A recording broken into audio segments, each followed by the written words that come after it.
Hi friends, അപ്പോൾ ഞാനിന്ന് വന്നത് ഒരു പായസത്തിൻ്റെ റെസിപ്പി ആയിട്ടാണ്.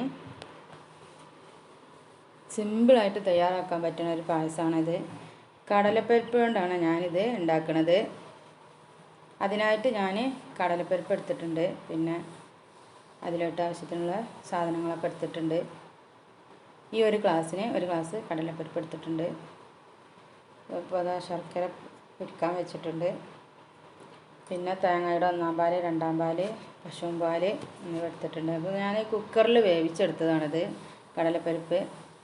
എന്നിട്ട് അതൊരു വേറൊരു പാത്രത്തിലോട്ട് വെച്ചെടുത്തിട്ടുണ്ട്. നന്നായിട്ട് ഒന്നുകൂടെ ഉടച്ച് കൊടുക്കുകയാണ്. നന്നായിട്ട് തന്നെ വെന്തിട്ടുണ്ട്.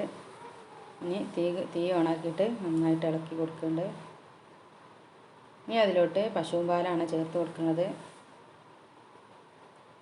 ഇങ്ങനെ നന്നായിട്ട് തന്നെ ഇളക്കി കൊടുക്കുകയാണ്.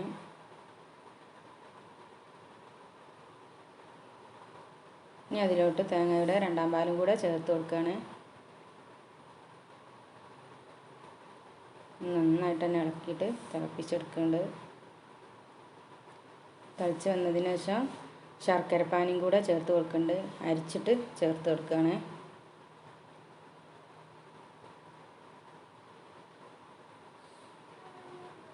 എല്ലാം കൂടെ നന്നായിട്ട് തിളച്ച് വന്നതിന് ശേഷം ഒരു 2 ടീസ്പൂണ് അരിപ്പൊടി എടുത്തിട്ട് വെള്ളത്തിൽ മിക്സ് ചെയ്തിട്ട് പായസത്തിലോട്ട് ചേർത്ത് കൊടുത്തിട്ടുണ്ട്.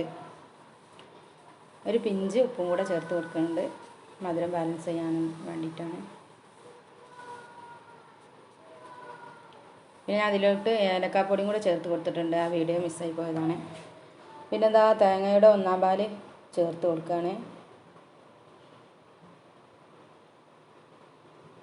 1-ാം പാലും ചേർത്ത് കൊടുത്തതിന് ശേഷം പിന്നെ തിളപ്പിച്ചെടുക്കണില്ല. തീ ഓഫാക്കിയിട്ടുണ്ട്. നന്നായിട്ട് തന്നെ ഇളക്കി കൊടുത്തിട്ട് എടുത്ത് വെക്കുകയാണ്. ഇനി നമുക്ക് പായസത്തിലോട്ടുള്ള തേങ്ങാക്കൊത്ത്, അണ്ടിപ്പരിപ്പ്, മുന്തിരി എന്നിവ ഒന്ന് വറുത്ത് കോരിയെടുക്കാം. അതിനായിട്ട് ഞാൻ 1 ടീസ്പൂണ് ബട്ടർ ചേർത്ത് കൊടുത്തിട്ടുണ്ട്. അതിലോട്ട് തേങ്ങാക്കൊത്ത് ചേർത്ത് കൊടുത്തതിന് ശേഷം തേങ്ങാക്കൊത്ത് ഒന്ന് മൂത്ത് വന്നതിന് ശേഷം ഞാൻ അണ്ടിപ്പരിപ്പും കൂടെ ചേർത്ത് കൊടുത്തിട്ടുണ്ട്. ഇനി അതിലോട്ട് മുന്തിരിയും കൂടെ ചേർത്ത് കൊടുത്തിട്ടുണ്ട്. ഇനി ഇത് പായസത്തിലോട്ട് ഒഴിച്ച് കൊടുക്കുകയാണ്. അപ്പോൾ ഇതാ നമ്മളെ അടിപൊളി പായസം ഇവിടെ റെഡി ആയിട്ടുണ്ട്. ഈ പായസം നല്ല ടേസ്റ്റ് തന്നെ ഉണ്ടായിരുന്നു കേട്ടോ. നല്ല രസമുണ്ടായിന്. അപ്പോൾ നിങ്ങളെല്ലാവരും തയ്യാറാക്കി നോക്കണം. അപ്പോൾ എൻ്റെ വീഡിയോ ഇഷ്ടമായാൽ ലൈക്ക് ചെയ്യുക. എൻ്റെ ചാനൽ